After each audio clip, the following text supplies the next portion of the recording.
नमस्कार दोस्तों, स्वागत है आपका सेंटर फॉर एम्बिशन के ऑनलाइन प्लेटफॉर्म पर।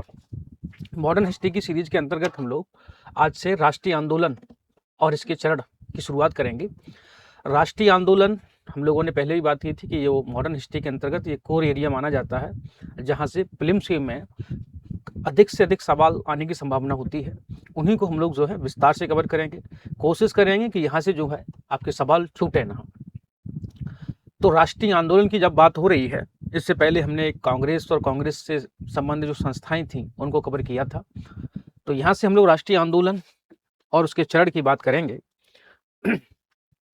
राष्ट्रीय आंदोलन का प्रथम चरण, अगर हम राष्ट्रीय आंदोलन के प्रथम चरण की बात कर रहे हैं तो ये 1885 से लेकर के और 1905 तक का मामला या इससे संबंधित जो भी घटनाक्रम रहेंगे उनको हम लोग शामिल करेंगे। राष्ट्रीय आंदोलन का प्रथम चरण जो है, जिसको हम लोग उदारवादी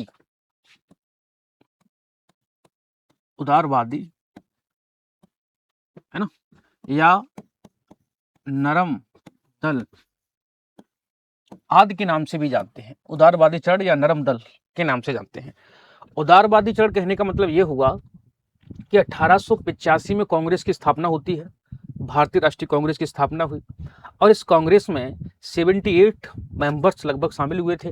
उसके बाद सदस्य संख्या लगातार बढ़ती गई। तो जो कांग्रेस के मेंबर हैं उनका कार्य करने की प्रवृत्ति, कार्य करने का नेचर और उनकी नीतियां, ये सब उदार प्रवृत्ति की नजर आ रही हैं। इसीलिए इस चरण को हम लोगों ने उदारवादी या नरम दल नाम दिया गया है। नरम दल का मतलब है कि कांग्रेस के जो प्रारंभिक नेता हैं बड़े उदार प्रवृत्ति के हैं। उनका दृष्टिकोण जो है हिंसात्मक प्रवृत्ति को बढ़ावा देना नहीं है। उनका दृष्टिकोण जो है संवैधानिक तरीके से, संवैधानिक मांगों के माध्यम से राष्ट्रीय आंदोलन को आगे बढ़ाना या उसके चरण को आगे बढ़ाने का काम करना शामिल था। इसीलिए इस चरण को जो है हम लोग उदारवादी या नरम दल के नाम से जान रहे हैं। यहाँ पर आपको कुछ नेताओं के नाम ध्यान रखने हैं जो उदारवादी नेता कहला रहे हैं, है ना, जिसमें फिरोज शाह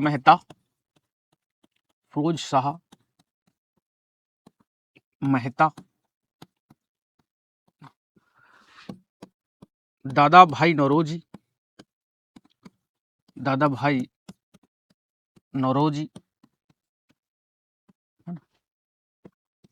दिनसा वाचा,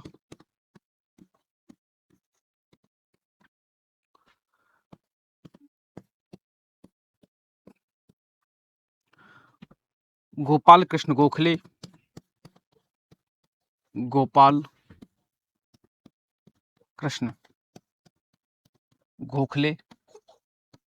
आदि। तो आपको आगे चल करके कुछ गर्मपंथी नेता या गर्म दल के नेताओं का नाम मिलेगा, जिसमें आप लाला लाजपत राय, है ना, आगे हम लोग बात करेंगे, लाल बाल पाल के नाम से जाने जाते हैं। तो उन तीन नेताओं का नाम ध्यान रख लेंगे। कभी एक बार पीटी में ऐसा सवाल आता है कि निम्नलिखित में से कौन सा गर्म दल का नेता है, कौन सा नरम दल का नेता है, कौन सा उग्रवादी है, उदारवादी है। तो उदारवादी के साथ नरम दल को आप कनेक्ट करके रखिएगा और उग्रवादी के साथ हम लोग जो हैं गर्मपंथी नेताओं को जोड़कर रखेंगे। तो यहाँ कुछ नेताओं के नाम ध्यान रख लीजिएगा कि ये प्रारंभिक राष्ट्रवादी नेता हैं जो राष्ट्रीय कांग्रेस की स्थापना के मेंबर भी कहला रहे हैं। क्लियर है? इन्हीं फिरोज शाह मेहता, दादा भाई नौरोजी, गोपाल कृष्ण गोखले, दिनसा वाचा और भी बहुत सारे नेता हैं, लेकिन 4-5 नेताओं के नाम ध्यान रख लेंगे तो सवाल को एलिमिनेट करने में आपको आसानी रहेगी। क्लियर है? अब इन उदारवादी नेताओं की, या आगे हम लोग उदारवादी चरण को पढ़ रहे हैं, तो उदारवादी नेताओं की क्या कार्य करने की प्रवृत्ति थी, क्या कार्य करने की उनकी रणनीति थी, उसकी बात करेंगे हम लोग। और उदारवादियों की क्या सफलता रही इस राष्ट्रीय आंदोलन के चरण में, 1885 से लेकर 1905 तक इन्होंने काम किया, तो इनकी क्या सफलता रही, उन सफलताओं पर बात करेंगे। और कहाँ कहाँ ये फेल भी रहे, इनकी फेलियर, इनके असफलता के कारणों की बात करेंगे, और कहाँ कहाँ ये असफल रहे उसकी भी बात करेंगे। तो हम लोग इन 3-4 टॉपिकों के माध्यम से ये उदारवादी चरण जो है 1885 से लेकर 1905 का जो चरण है, इसको हम लोग कवर करेंगे। क्लियर है? तो इसमें प्रारंभिक नेता, जिनको हम उदारवादी नेता कह रहे हैं या नरमपंथी नेता कह रहे हैं, इन नेताओं को नाम ध्यान रखिएगा। अब इनके कार्य क्या रहे हैं उनको एक बार देख लेते हैं। उदारवादियों की कार्यप्रणाली, है ना, मेथोडोलॉजी ऑफ मॉडरेटर्स। तो उदारवादियों की कार्य प्रणाली की बात हो रही, हमने कहा कि उदारवादियों के कार्य करने का तरीका क्या था, उनकी प्रवृत्ति क्या थी, नेचर कैसा था, तो इन्हीं सब बातों पर हम लोग जिक्र करेंगे। मैंने अभी भी कहा था कि ये लोग हिंसा को दरकिनार करने की बात करते थे, इनके कार्यों में हिंसा शामिल नहीं थी। ये चाहते थे कि संवैधानिक और अहिंसक तरीके से आंदोलन को आगे बढ़ाया जाए। क्लियर है? संवैधानिक और अहिंसक तरीके से विरोध प्रदर्शन किया जाए, आंदोलन को आगे बढ़ाया जाए। ये उदारवादी नेता किसी भी प्रकार की हिंसा नहीं चाहते थे और गैर संवैधानिक तरीके से आंदोलन को आगे नहीं बढ़ाना चाहते थे। इनके कार्य करने की पद्धति में हिंसात्मक गतिविधियों को नकारा गया पूरी तरीके से और कहा गया कि संवैधानिक नियम कानून के दायरे में रह करके हमको आंदोलन करना है, विरोध प्रदर्शन करना है, कोई भी घटनाक्रम को अंजाम देना है, उसमें संवैधानिक नियम कानून के दायरे में रह करके काम करना है। क्लियर है? तो ये ध्यान रखिएगा, पहला जो इनके कार्य करने की प्रणाली या इनके कार्य करने का जो तरीका था वो अहिंसक एवं संवैधानिक प्रदर्शन करना था। क्लियर है? प्रार्थना याचिका पद्धति को अपनाना, कांग्रेस के जो उदारवादी नेता हैं उनकी प्रार्थना, ये लोग पत्र पत्रिकाओं के माध्यम से भारतीयों की समस्याओं को ब्रिटिश के सामने उजागर करते थे। पत्र लिख करके ब्रिटिश को पहुंचाते थे कि ये हमारी समस्या है, इसका समाधान किया जाए। क्लियर है? याचिका सेम पद्धति है, पत्र लिखना, उसको ब्रिटिश तक पहुंचाना, ये अपनी याचिका के अंतर्गत शामिल किया जा रहा है। तो पत्रों को लिख करके उनकी याचिका ब्रिटिश तक पहुंचाना, ये सब कार्य करने का तरीका था। राष्ट्रवाद की भावना और राष्ट्रीय एकता को बढ़ावा देना, जैसे कांग्रेस के जो अधिवेशन हुआ करते थे, वार्षिक अधिवेशन होते थे, कभी कभी बीच में जो है अस्थायी अधिवेशन भी हुआ करता था। इन अधिवेशनों में भारतीय राष्ट्रीय कांग्रेस के बड़े बड़े नेता शामिल होते थे, भाषणों का आयोजन होता था और वहां आसपास के लोगों को जोड़ा जाता था, जहां लोगों में राष्ट्रवाद जैसी भावनाओं को विकसित करने का काम किया जाता था। लोगों को बताया जाता था कि भारत के और भारत की जो प्रवृत्तियां हैं, भारत की जो विशेषताएं हैं, वो किस तरीके से हम लोगों को एकजुट कर सकती हैं और हम लोगों को अंग्रेजों के खिलाफ एक आंदोलन चलाने के लिए तैयार कर सकती हैं। क्लियर है? तो ये जो राष्ट्रवाद और की भावना और राष्ट्रीय एकता की भावना को बढ़ावा देने का प्रयास किया जा रहा है। राष्ट्रीय एकता की बात जब हम लोग कर रहे हैं तो देखिएगा, कांग्रेस का अधिवेशन ये नहीं था कि किसी एक विशेष क्षेत्र में होता था। कांग्रेस के अधिवेशन देखिए बंबई में हो रहा है, फिर कलकत्ता में हो रहा है, मद्रास में भी हो रहा है। तो दक्षिण भारत से लेकर के उत्तर भारत तक के लोगों को आपस में कनेक्ट करना, ये राष्ट्रीय एकता की भावना को बढ़ावा देने का काम था। कांग्रेस के अधिवेशनों ने वास्तव में राष्ट्रीय एकता की भावना को बढ़ावा दिया। कांग्रेस के अधिवेशनों में भारत के लगभग सभी कोनों से लोगों को शामिल किया जा रहा है। इसमें महिलाएं भी पार्टिसिपेट कर रही हैं, पुरुष भी पार्टिसिपेट कर रहे हैं, हिंदू मुस्लिम भी पार्टिसिपेट कर रहे हैं। तो यहाँ किसी भी प्रकार का वर्ग भेद, लिंग भेद नजर नहीं आ रहा है। तो इस आधार पर कांग्रेस के अधिवेशनों ने अलग अलग स्थानों पर हो रहे हैं, जिसने राष्ट्रीय एकता की भावना को बढ़ावा दिया। क्लियर है? तो ये इस तरीके का उद्देश्य है। राजनीतिक जागरूकता को बढ़ावा देना। क्लियर है? मैंने कहा पत्र पत्रिकाओं के माध्यम से ये राष्ट्रवादी नेता एक दूसरे से सूचनाओं का आदान प्रदान कर रहे हैं, लोगों को बता रहे हैं कि किस तरीके से अंग्रेजों ने भारत के धन को निकाल करके ब्रिटेन ले जा करके भारतीयों का शोषण किया है। आगे इन्हीं उदारवादियों में जो आपके दादा भाई नौरोजी उदारवादी नेता हैं, उन्होंने ही धन निष्कासन का सिद्धांत दिया। इस धन निष्कासन के सिद्धांत ने ही भारत में राष्ट्रवाद की भावना को बढ़ावा दे दिया। क्लियर है? और इसी का परिणाम हमको आगे नजर आएगा, पार्टीशन ऑफ बंगाल का विभाजन। तो ये राजनीतिक जागरूकता को बढ़ावा देने का काम उदारवादियों की कार्य पद्धति में शामिल नजर आ रहा है ना। औपनिवेशिक अर्थतंत्र की मीमांसा। क्लियर है? ब्रिटिश की जितनी भी शोषणकारी नीतियां थीं, ब्रिटिश जो व्हाइट बर्डन थ्योरी को लेकर के चल रहे थे, श्वेत व्यक्ति का भार, अर्थात इन उदारवादियों ने अपनी नीतियों के माध्यम से ब्रिटिश के उस चेहरे को उजागर कर दिया, ब्रिटिश के चेहरे पर पड़े हुए नकाब को उतार दिया। जो लोगों के सामने आया वो था भारत के लोगों का शोषण करने वाली प्रवृत्तियां। अंग्रेज जो बात कर रहे थे कि हमें लोगों को सभ्य बनाने का भार दिया गया है, तो वो सभ्य बनाने का भार नहीं, वो लगभग भारतीय या जहाँ जहाँ ब्रिटिश ने औपनिवेशिक स्थापित किए वहाँ के लोगों का शोषण करते नजर आ रहे हैं। तो इनकी शोषणकारी नीतियों को भारतीयों के सामने उजागर करने का काम भी इन उदारवादी नेताओं के द्वारा किया जा रहा है। इन्हीं को आगे चल करके हम लोग उदारवादियों की सफलता में समझते हुए नजर आ रहे होंगे।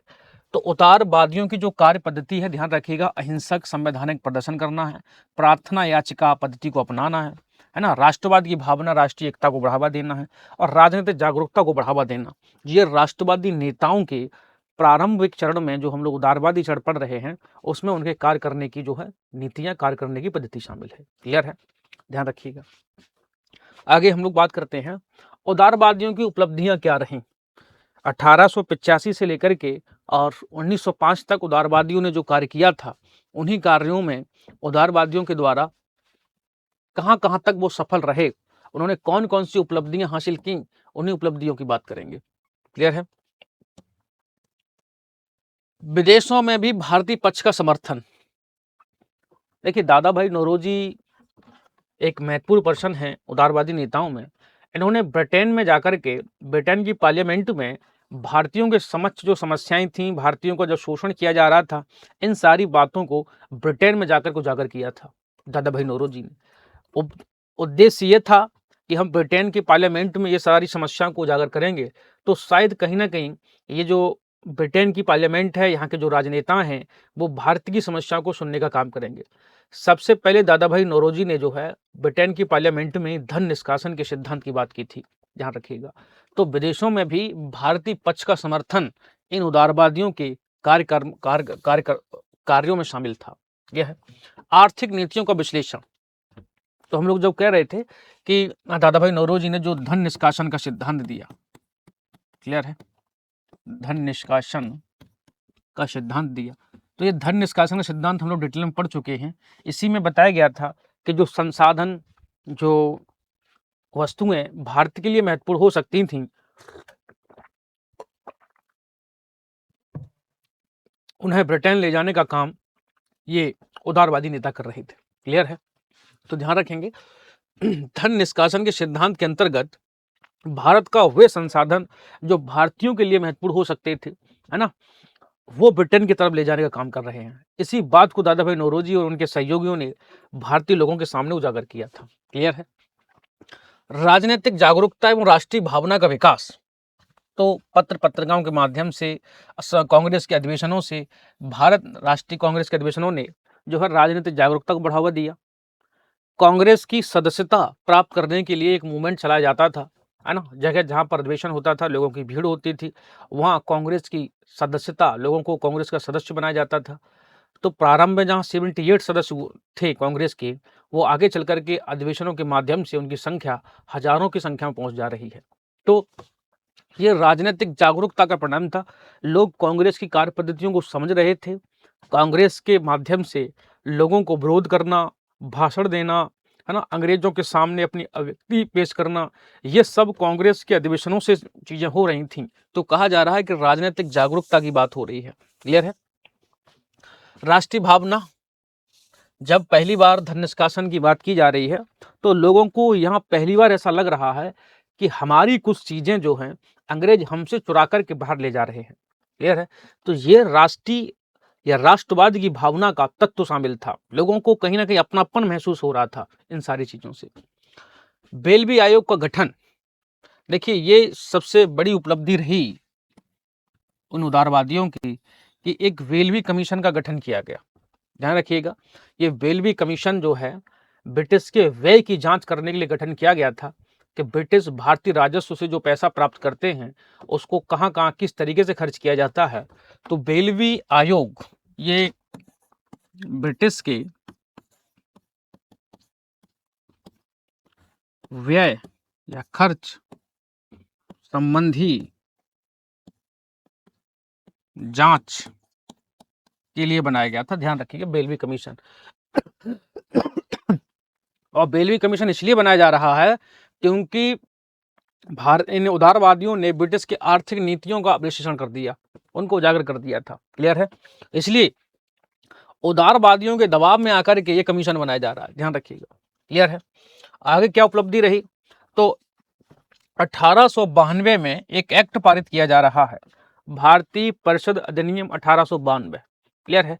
यह 1892 का अधिनियम भी कह सकते हैं हम लोग। इस अधिनियम को पारित कराने में उदारवादियों की अहम भूमिका रही। इस अधिनियम के माध्यम से कई सारे प्रावधान शामिल थे। जैसे इसमें कहा गया कि भारतीयों को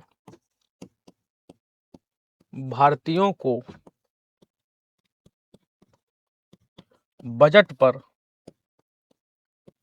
बोलने का अधिकार दिया गया। कि जब ब्रिटिश के द्वारा प्रांतीय असेंबलियों में, प्रांतीय विधानसभाओं में जब बजट पेश किया जाता था, तो उसमें भारत के लोग भी शामिल थे। ये शामिल करने के बाद जो 1861 के एक्ट में कह दी थी कि भारतीयों को शामिल किया जाएगा, लेकिन इनको बोलने या कुछ मतदान करने का अधिकार नहीं दिया गया था। लेकिन 1892 का जो एक्ट पारित किया गया उदारवादियों को दबाव में आकर के, तो वहाँ पहली बार भारतीयों को बोलने की अनुमति दी गई कि आप बजट की प्रस्तुतियां जो होंगी उन पर आप बोल सकते हैं। क्लियर है। यहाँ चुनाव कराने की, प्रांतों में चुनाव कराने की बात भी कही गई थी। तो ये सारी की सारी मांगे, ये सारी की सारी डिमांडें कहीं ना कहीं उदारवादियों के सिफारिश पर, उदारवादियों की मांगों के आधार पर इस अधिनियम को लाया जा रहा है। क्लियर है। लोक सेवा आयोग का गठन, ये उदारवादियों के डायरेक्ट का मामला तो नहीं है, लेकिन उदारवादियों की बार बार मांग और इस आधार पर भी कहीं ना कहीं लोक सेवा आयोग के गठन का प्रावधान भी हमको नजर आ रहा है। इस बात को ध्यान रखेंगे। तो ये उदारवादियों की सफलता ध्यान रखिएगा, क्या क्या सफलता रही। विदेशों में भारतीय पक्ष का समर्थन किया गया, आर्थिक नीतियों का विश्लेषण कर दिया गया, राजनीतिक जागरूकता, राष्ट्रीय भावना का विकास किया उदारवादियों ने, बेलवी आयोग का गठन इनकी सिफारिश पर किया गया। अब भारतीय पक्ष अधिनियम 1892, इसको आप ध्यान रखिएगा। ये 2 पॉइंट मोस्ट इंपोर्टेंट हैं, इसको ध्यान रख लीजिएगा। ये उदारवादियों की महत्वपूर्ण सफलता नजर आ रही है। क्लियर है। चलिए आगे की बात करते हैं। उदारवादियों की सीमाएं क्या रही।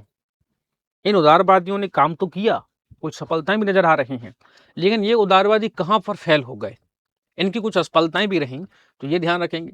जैसे ब्रिटिश न्यायप्रियता में विश्वास, ये उदारवादियों की कमी थी। ब्रिटिश जो हैं, जो उदारवादी थे, वो ब्रिटिश की न्यायप्रियता में भरोसा रखते थे। ये मानते थे, शुरुआती जो नेता हैं ये इस बात को मानते थे कि ब्रिटिश जो हैं बहुत अच्छे लोग हैं, यही भारत के लोगों का कल्याण कर सकते हैं। तो ब्रिटिश और उनकी नीतियों में ये लोग विश्वास करते थे। ये थोड़ी सी कमी नजर आ रही है, क्योंकि ब्रिटिश शुरू से ही भारत के शोषणकारी प्रवृत्ति के लिए काम करते नजर आ रहे हैं। क्लियर है। तो ये इनकी कमी थी उदारवादियों की, कि ब्रिटिश की न्यायप्रियता में, है ना, उनके न्याय करने की प्रवृत्ति में या उनके कार्य करने की प्रवृत्ति में विश्वास करते थे। ये इनकी कमी थी।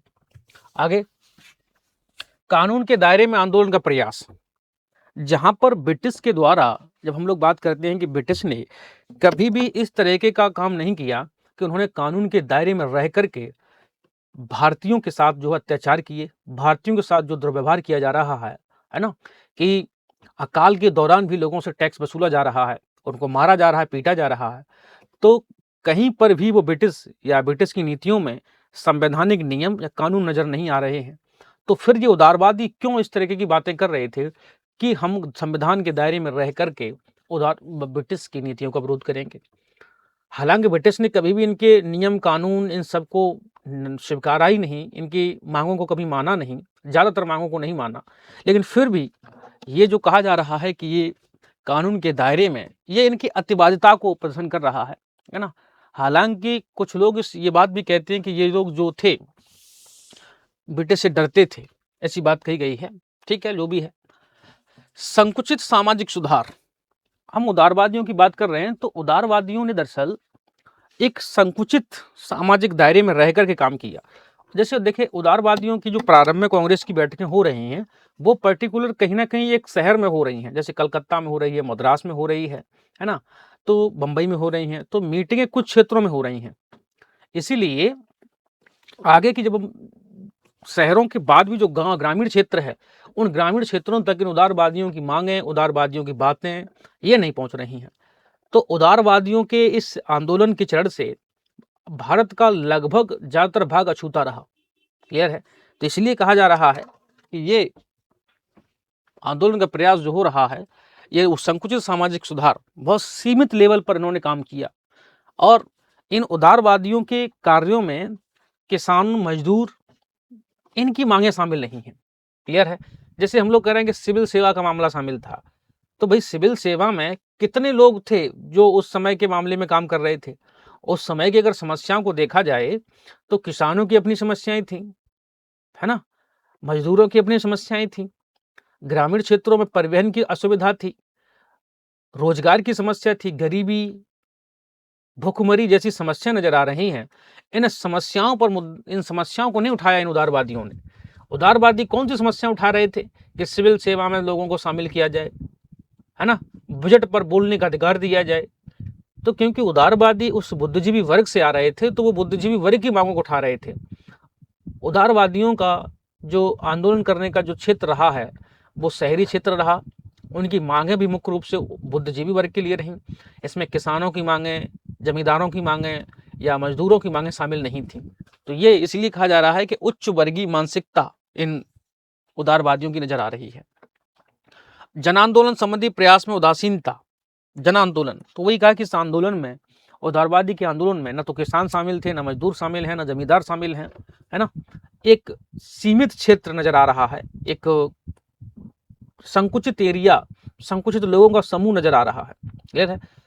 आगे चल के लॉर्ड डफरिन ने स्टेटमेंट भी दिया था कि कांग्रेस जो है सूक्ष्म लोगों का प्रतिनिधित्व करती है। तो सूक्ष्म लोगों का प्रतिनिधित्व करती है, ये बात कहीं ना कहीं थोड़ी सी ठीक भी लगती है कि कांग्रेस के जो प्रारंभिक नेता थे, हालांकि जब कांग्रेस का विस्तार आगे होगा 1915 के बाद, जब हम कांग्रेस की बात कर रहे होंगे, तो वहां ऐसा मामला नजर नहीं आ रहा होगा। कांग्रेस की मांगों को लेकर के हर वर्ग, हर क्षेत्र की मांगे शामिल होंगी उसमें। कांग्रेस ने हर मुद्दे को उठाया अंग्रेजों के सामने, लेकिन प्रारंभ में जो है मांगे हमको नजर नहीं आ रही, जैसे किसानों की समस्याओं को हम बारे में बात नहीं कर रहे हैं। इसलिए कहा जा रहा है कि जन आंदोलन संबंधी प्रयास में उदासीनता नजर आ रही है। तो ये उदारवादियों की कुछ सीमाएं थी, उदारवादियों की कुछ कमियां हैं जो आपको ध्यान रखेंगे। क्लियर है। मेंस में सवाल आते हैं यहां से, इस बात को ध्यान रखिएगा। आगे, भारतीय राष्ट्रीय आंदोलन का द्वितीय चरण, जिसको उग्रवादी चरण कहा जा रहा है, उग्रवादी आंदोलन कहा जा रहा है, 1905 से लेकर के 1913 या कभी कभार 1915 भी लिखा जाता है, कोई बड़ी बात नहीं है ना। देखिए, तो हमने आपको शुरुआत में बताया था कि वहाँ नरमपंथी नेता थे, यहाँ गर्मपंथी नेता हैं। अब ये जो उग्रवादी चरण है, इनको गर्मपंथी या उग्रवादी नेता भी कहा जाता है। क्लियर है। जिसमें 3 नाम ध्यान रखेंगे, बाल, पाल, लाल, बाल, पाल। लाल का मतलब है लाला लाजपत राय, पंजाब से संबंधित हैं। बाल का मतलब है बाल गंगाधर तिलक, महाराष्ट्र से संबंधित हैं। और पाल का संबंधित है बिपिन चंद्र पाल। क्लियर है। अरविंद घोष, ये भी जो है गर्मपंथी नेता हैं, उग्रवादी नेता हैं। ध्यान रखिएगा, 4 नेताओं का नाम इधर ध्यान रख लीजिएगा है, और 4 नेताओं का नाम उधर ध्यान रख लीजिएगा। एक सवाल ऐसा आता है कि निम्नलिखित में से कौन उदारवादी नेता है, कौन उग्रवादी नेता है। क्लियर है। तो ये बाल, पाल और लाल के नाम से 3 नेताओं के नाम, उसमें अरविंद घोष का नाम भी ध्यान रखिएगा, है ना। तो ये जो है आपके उग्रवादी उदार गर्मपंथी नेता कहलाते हैं। इनकी क्या कार्य पद्धति है। अब ये जो उग्रवाद के उदय के कारण क्या थे, हम लोग कार्य पद्धति पर बात करेंगे, लेकिन सवाल ये है कि जब उदारवादी चीजें चल रही थी, है ना, तो फिर अचानक उग्रवाद को उदय क्यों हो गया, कैसे हो गया। क्लियर है। इन्हीं बातों को जो हम लोग थोड़ा सा डिटेल से समझते हैं। उग्रवाद के उदय के कारण ब्रिटिश के शासन की शोषक प्रवृत्ति की पहचान। जैसे ही दादा भाई नौरोजी ने धन निष्कासन का सिद्धांत दिया, तो धन निष्कासन के सिद्धांत ने यह बात स्पष्ट कर दी कि अंग्रेजों के द्वारा भारत का शोषण जो है बड़े दयनीय स्थिति से किया जा रहा है। तो भारत का जो युवा वर्ग था,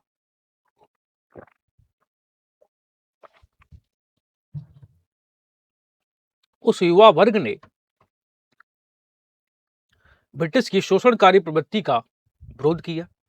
ये जो बाल गंगाधर तिलक हैं, लाला लाजपत राय हैं, ये उस समय के युवा नेता माने जा रहे हैं जो ब्रिटिश की नीतियों पर भरोसा नहीं करते हैं, ब्रिटिश पर भरोसा नहीं करते हैं, जबकि उदारवादी ब्रिटिश पर भरोसा करते थे। क्लियर है। तो यही एक अंतर है। तो ब्रिटिश की शोषक प्रवृत्तियों की पहचान हो गई इस समय कि अंग्रेज अच्छे नहीं हैं, अंग्रेज भारत का शोषण कर रहे हैं, है ना। राजनीतिक निराशा। दरअसल उदारवादियों से जो उम्मीद की गई थी कि उदारवादियों के द्वारा भारत के लोगों का नेतृत्व किया जाएगा, भारत के लोगों की समस्याओं को कांग्रेस के मंच पर रखा जाएगा, है ना, लेकिन ऐसा हुआ नहीं। दरअसल कई सारे नेताओं ने कांग्रेस को, अधिवेशनों को वार्षिक मेला कह दिया गया, वार्षिक मेलों का सम्मेलन है ये, है ना। तो कांग्रेस की स्थापना को लेकर के जो उम्मीदें जताई जा रही थी कि कांग्रेस भारत के लोगों की समस्याओं को ब्रिटिश के सामने रखेंगे, वो समस्याएं दरअसल कम पूरी तरीके से हो नहीं पाई। भारतीय लोगों को निराशा हुई कि 1905 से 85 से लेकर 1905 तक लगभग 20 वर्षों में कांग्रेस ने ऐसा कोई कार्य नहीं किया जो जो जमीन स्तर से जुड़े हुए लोगों का भला कर सके या उनको उनके अधिकारों की बात कर सके, उनको कुछ फायदा पहुंचा सके, ऐसा कुछ किया नहीं। तो यही कहा जा रहा है, राजनीतिक निराशा हाथ लगी इन युवाओं को। क्लियर है। आगे के मामले में यह है कि राजनीतिक निराशा का बड़ा कारण ये भी है कि जो उदारवादी नेता थे, क्लियर है, ये संवैधानिक दायरे में रहकर काम करना चाहते थे और उग्रवादियों का कहना यह था कि ईंट का जवाब ईंट से दिया जाएगा। उग्रवादी ईंट का जवाब ईंट से देने की बात कर रहे थे और जबकि उग्रवादी जो है संवैधानिक दायरे में रहकर के बात, हिंसक घटनाओं को अंजाम नहीं देना चाहते थे। ये उदारवादियों की अपनी बातें थी। राजनीतिक निराशा का एक बड़ा कारण यह भी है कि ये उदारवादी जो हैं, इनकी जो मांगे हुआ करती थी कि पत्र पत्रिकाओं के माध्यम से पत्र लिख करके, लेटर लिख करके अंग्रेजों को पहुंचाना, और अंग्रेज उन पत्रों को भी देखते भी नहीं थे, उनको कूड़ेदान में फेंक दिया जाता था। बार बार उन्हीं प्रवृत्ति को दोहराना, ये सबसे घटिया किस्म का नेचर लगता था इन युवाओं को, उदारवादियों का। क्लियर है। इसी के कारण के कुछ लोगों ने कहा कि कांग्रेस तो जो है अनुनय विनय करने वाली संस्था है, भिक्षा मांगने वाली संस्था है। यहां तक कह दिया गया कि भिक्षा मांगती रहती है अंग्रेजों से, ब्रिटिश से, जो उनको कभी भिक्षा देते नहीं है। क्लियर है। इसी नीति की वजह से कहा गया कांग्रेस जो है भिक्षा मांगने वाली संस्था है। और इसी कारण से कहा जा रहा है कि राजनीतिक निराशा हाथ लग रही है। अगला है लॉर्ड कर्जन की प्रतिक्रियावादी नीतियां। 1905 में आप देखेंगे तो लॉर्ड कर्जन ने कुछ ऐसा किया जिसकी वजह से कहा जा रहा है कि भारत में बड़े स्तर पर विरोध ब्रिटिश के खिलाफ नजर आ रहा है। जैसे आप देखेंगे तो उन्होंने बंगाल का विभाजन कर दिया। 1905 में बंगाल विभाजन कर दिया। ठीक। इसी समय लॉर्ड कर्जन ने जो है 1905 में ही मुस्लिम लीग का गठन कर दिया। मुस्लिम लीग का गठन कर दिया, है ना। ये 1905 में किया, ये 1906 में कर दिया। और जब बंगाल विभाजन के विरोध में स्वदेशी आंदोलन की शुरुआत हुई तो स्वदेशी आंदोलन के दमन के लिए लॉर्ड कर्जन ने जो है लाठी चार्ज का आदेश दिया, लाठी चार्ज करवाया, है ना। प्रेस पर प्रतिबंध लगा दिया, प्रेस पर प्रतिबंध लगा दिया। प्रेस पर प्रतिबंध के साथ साथ आप देखेंगे तो जो सार्वजनिक बैठकें होती थी, सार्वजनिक बैठकें जहां लोग एक दूसरे से मुद्दों को डिस्कस किया करते थे, उनको भी प्रतिबंध कर दिया। क्लियर है। तो लॉर्ड कर्जन के द्वारा ये सारे काम किए गए जो कहीं ना कहीं भारतीय विरोधी कार्य कर नजर आ रहे हैं।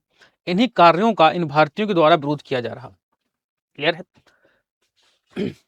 इस वजह से, क्योंकि अब बंगाल के युवाओं को या भारत के युवाओं को किसी भी प्रकार का विरोध प्रदर्शन करने का मौका नहीं मिल रहा। आंदोलन चलाने के सारे रास्ते बंद कर दिए जा रहे हैं। इसीलिए मजबूरी में इन युवाओं ने जो है हथियार, गोला बारूद उठाना शुरू किया, जो ब्रिटिश पर जो है लगातार अब आक्रमण करेंगे। क्लियर है। अंतरराष्ट्रीय घटनाओं का प्रभाव, इस समय आप देखेंगे तो दो एक महत्वपूर्ण घटना है, अंतरराष्ट्रीय घटना है, जिन्होंने उग्रवादियों के उदय में महत्वपूर्ण भूमिका निभाई। जैसे एक अंतरराष्ट्रीय घटना ध्यान रखिएगा कि एक छोटे से देश जापान ने जो है रूस को पराजित कर दिया। ये घटनाक्रम जो है 1905 के आसपास का है। तो जापान ने रूस को पराजित कर दिया। इससे हुआ क्या कि जो यूरोप की एक छवि बनी हुई थी, ब्रिटिश की एक छवि बनी हुई थी कि यूरोप जो है कभी किसी से पराजित नहीं होता, यूरोप अपराजय है, पराजित नहीं होता। तो जो अपराजिता का जो एक चेहरा लिए हुए यूरोप घूम रहा था, यह जापान के द्वारा उतार दिया गया। क्लियर है। जब ये विचारधारा का प्रसार हुआ कि एक छोटे से देश के द्वारा इतने बड़े देश को पराजित किया जा सकता है, तो फिर इसका मतलब है कि यूरोप को पराजित किया जा सकता है, यूरोप के देशों को हराया जा सकता है। तो इसी का प्रचार प्रसार जो भारत में होगा और भारत के जो है युवाओं के द्वारा ब्रिटिश को पराजित करने का संकल्प लिया जाता है, जिस वजह से कहा जा रहा है कि ये उग्रवादियों का उदय हो रहा है। क्लियर है। जापान के द्वारा रूस का पराजय एक बड़ा घटनाक्रम था। ऐसा ही घटनाक्रम एक और हमको नजर आ रहा है अफ्रीका महाद्वीप में। अफ्रीका महाद्वीप में इटली का पराजय, इटली की पराजय। तो इन दो पराजय ने यह बात क्लियर कर दी कि यूरोप को पराजित किया जा सकता है। क्लियर है। ये घटनाक्रम ध्यान रखिएगा, यही कहा जा रहा है अंतरराष्ट्रीय घटनाओं का प्रभाव। क्लियर है। सामाजिक सुधार आंदोलनों का प्रभाव। राष्ट्र के उग्रवाद में हम देखेंगे कि सामाजिक सुधार आंदोलन चल रहे थे। इन सामाजिक सुधार आंदोलनों में धार्मिक चीजें भी शामिल थी, है ना, परंपराओं का विरोध ये भी शामिल था। तो कहीं ना कहीं इसने लोगों को जोड़ने का काम किया, लोगों को जागरूक करने का काम किया। तो इस समय के युवा को एक बात समझ आ गई थी कि अब हमें खुलकर के ब्रिटिश के सामने चल कर के आंदोलन प्रदर्शन करना पड़ेगा। ये अनुनय विनय की नीति, संवैधानिक दायरे में रहकर काम करना, ये सब काम नहीं आएगा। इसीलिए उन्होंने ईंट का जवाब जो है ईंट से देने की प्रवृत्ति शुरू की। इसी को कहा जा रहा है उग्रवाद। क्लियर है। आगे इसी का विस्तार को हम लोग जो है क्रांतिकारी आंदोलनों के नाम से जानते हैं। क्लियर है। आगे की बात, उग्रवादियों का योगदान क्या रहा, है ना, उन्होंने क्या चीजों को बढ़ावा दिया। धार्मिक एकता को बढ़ावा दिया। जैसे आप देखेंगे बाल गंगाधर तिलक जो हैं, तो तिलक के द्वारा गणेश पूजा, है ना, मूर्ति पूजा, इस तरह की चीजों को बढ़ावा दिया जा रहा है। ये सब जैसे तिलक का जो मामला है, तो तिलक ने गणेश पूजा और दुर्गा पूजा, इन सबको बढ़ावा दिया। इस वजह से हो क्या रहा है कि इस वजह से लोगों को एक साथ जोड़ा जा रहा है और वहां पर जोड़ करके लोगों को चीजें बताई जा रही हैं, उनको समझाया जा रहा है। तो इन सब चीजों ने जो है धार्मिक एकता को बढ़ावा दिया, धार्मिक एकता को बढ़ावा दिया। क्लियर। ये बात ध्यान रखेंगे। जैसे लिखा ना गणपति महोत्सव, शिवाजी महोत्सव, है ना। और आप देखेंगे जब बंगाल विभाजन हुआ, तो बंगाल विभाजन के बाद जो है रक्षाबंधन का त्योहार मनाया जा रहा है, गंगा नदी में स्नान करने की बात की जा रही है। तो ये धार्मिक एकता को बढ़ावा देने का काम हो रहा है। 1896-97 के दौरान कर न देने का आंदोलन, तो लोकमान्य बाल गंगाधर तिलक के द्वारा महाराष्ट्र में कर न देने का आंदोलन चला गया और वहीं पर इनको लोकमान्य तिलक की उपाधि प्राप्त हो रही है। ये बात ध्यान रखिएगा। बाल गंगाधर तिलक के द्वारा कर न देने का आंदोलन चलाया गया। कहा गया हम ब्रिटिश को कर नहीं देंगे, टैक्स नहीं देंगे। एक आंदोलन चलाया गया। इसीलिए उनको वहां के लोगों ने लोकमान्य, है ना, लोगों में प्रसिद्ध, लोकमान्य का मतलब होता है लोगों में प्रसिद्धि की उपाधि दी जा रही है। धार्मिक सुधार आंदोलनों के माध्यम से राजनीतिक उग्रवाद को प्रोत्साहन। क्लियर है। राजनीतिक उग्रवाद को प्रोत्साहन दिया गया, हम लोग बात कर चुके हैं। राष्ट्रीय आंदोलन का सामाजिक आधार विस्तृत हुआ, जुलूस निकाले जाते थे, भाषण हो रहे हैं, समारोह हो रहे हैं। तो जो उदारवादियों का एरिया सीमित था, शहरों तक बात हो रही थी, कम लोग शामिल थे, यहाँ बहुत सारे लोग भी शामिल हो रहे हैं, जुलूस निकाले जा रहे हैं, रैलियां निकाली जा रही, भाषण हो रहे हैं। तो यहाँ राष्ट्रीय आंदोलन का सामाजिक आधार बढ़ गया था। इसमें जो है किसान भी शामिल हो रहे हैं, मजदूर भी शामिल हो रहे हैं, है ना, मजदूर भी शामिल हो रहे हैं। ठीक। अब ये कर ना देने का आंदोलन किसानों से संबंधित था, और भी लोग शामिल हैं, सभी लोग शामिल हैं। तो इसका जो आकार, इसका क्षेत्र जो है विस्तृत होता नजर आ रहा है। और इसमें अगर और भी बातें करेंगे तो इन्होंने जो है राष्ट्रवाद की भावना को बढ़ाने का काम किया, राष्ट्रवाद को प्रोत्साहन करने का काम किया, लोगों में राजनीतिक एकता को बढ़ावा दिया। क्लियर है। राष्ट्रीय आंदोलन के आधार को बढ़ावा दे दिया। तो ये उग्रवादियों की अपनी सफलताएं थी, अपना योगदान था। उग्रवादी आंदोलन की कुछ सीमाएं भी रही हैं। देखिए, जैसे मतलब इनकी कमियां भी कुछ रही हैं। जैसे सांप्रदायिकता का प्रवृत्ति को बढ़ावा दिया गया। क्लियर है। जैसे हम कह रहे हैं कि तिलक ने जो गणेश और क्या नाम है शिवाजी महोत्सव की शुरुआत की, तो ये कहीं ना कहीं हिंदू धर्म को बढ़ावा देने का प्रवृत्ति नजर आ रही है। इसलिए कहा जा रहा है कि सांप्रदायिकता की प्रवृत्तियों को बढ़ावा दिया गया। क्लियर है। और जब हम कांग्रेस का विभाजन, ये उग्रवादियों का ही देन थी, है ना, देन तो किसी की नहीं, लेकिन वो कहीं ना कहीं इनकी जिद और इनकी प्रवृत्तियों के कारण कांग्रेस का विभाजन हुआ। जब स्वदेशी आंदोलन की शुरुआत हुई, ये कांग्रेस का जो विभाजन हो रहा है इसका कारण है स्वदेशी आंदोलन का प्रसार। क्लियर है। अब ये स्वदेशी आंदोलन के प्रसार का मुद्दा ये था कि जो गरम दल के नेता थे, गरम दल, और एक तरफ नरम दल, तो ये गरम दल के नेता ये कह रहे थे कि इस स्वदेशी आंदोलन का प्रसार संपूर्ण भारत में किया जाए, संपूर्ण भारत में किया जाए या बंगाल से बाहर किया जाए। क्लियर है। और नरम दल के नेता ये कह रहे थे नहीं नहीं, स्वदेशी आंदोलन जो है केवल बंगाल तक ही सीमित रखा जाए, बंगाल तक ही रखा जाए, बंगाल में चलाया जाए। इसीलिए ये दोनों नेता आपस में भिड़ जाते हैं, लड़ जाते हैं, है ना, और जिसके कारण से कांग्रेस का विभाजन हो जाता है।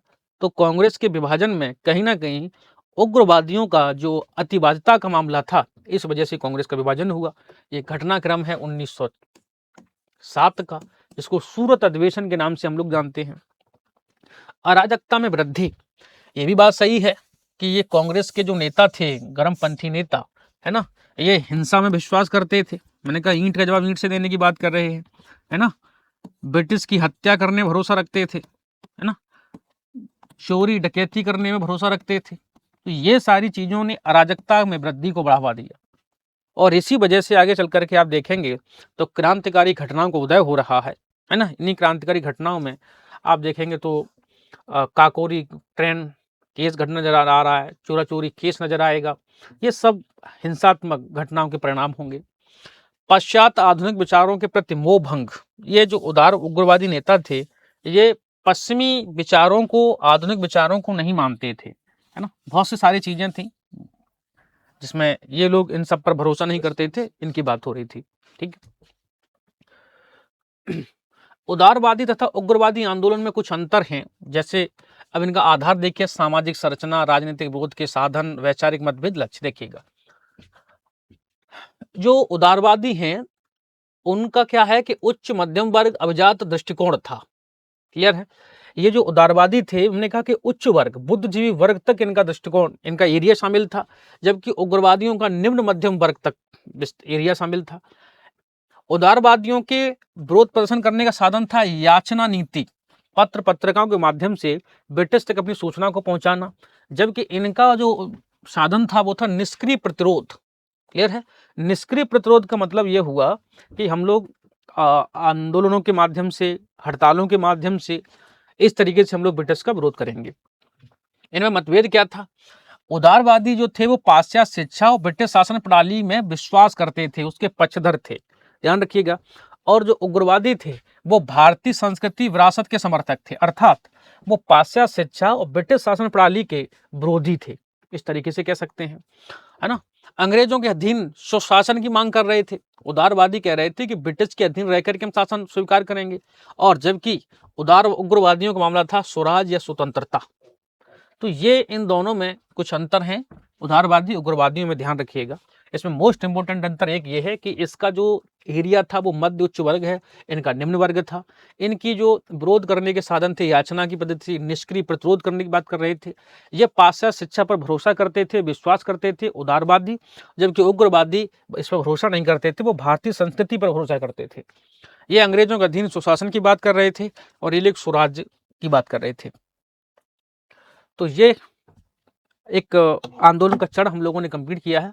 हम लोग कल से जो है गांधीवाद को लेकर के बात करेंगे। थैंक यू, धन्यवाद।